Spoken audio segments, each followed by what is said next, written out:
Toccamani pure, hey, hey, once again, burning in the water, giving him a pay. Hey, hey, once again, burning in the water, giving him a pay.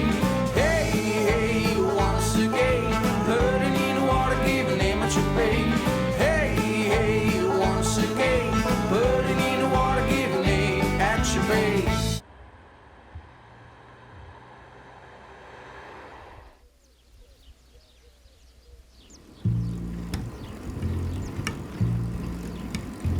I like getting up in the morning. I like going to work and touching different products, discovering new types of seafood, whatever it was, whatever we were doing. There was just something amazing about it, and to see people come in and enjoying what we had spent so much time and energy preparing was this kind of amazing sense of satisfaction. Wiping sweat and blood from your brow. My name is Alice DELCOURT, where I'm one of the owners and the chef at Ebrusca restaurant. I live just outside of Milan in Italy. My father's French, and I was born in France, and my mom is from southern England. When I was 1, they moved from France to Chicago. When I was 12, we moved to North Carolina, which is where my family still lives, which is kind of where I consider home, if I'd have to go back to the States.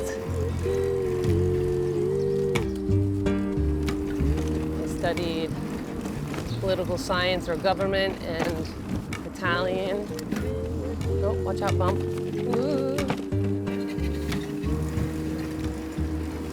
After spending a year studying in Florence during university, I realized 2 things. One, the everyday life of those jobs wasn't really for me. I had a hard time sitting behind a desk, and they just felt very abstract. And 2, I don't think I was very good at them. I thought I wanted to be a lawyer. There were so many of them. Traveled back and forth to Italy a lot, trying to find odd jobs. So I started peeling potatoes, and all of a sudden, I realized that I was 7 years in, and I had been cooking longer than I've been doing anything else. There was something so basic and so genuine about sharing a meal with somebody, or about making food. And something that we all do in every country of the world, in different forms for sure, but that we all sit down or come together or connect. Tortelline, pomodori arrostiti, comunque con la mozzarella, eccetera. Hang on a second, I gotta stop and get ricotta and milk. Oh, super, grazie.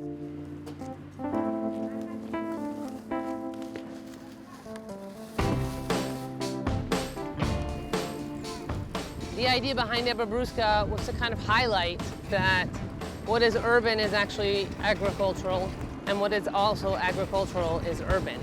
When we started out in 2011, we made a vegetable garden. We don't supply the entire restaurant with the vegetables. They're more like, oh, we have salad, we'll put salad on the menu, or we have special herbs.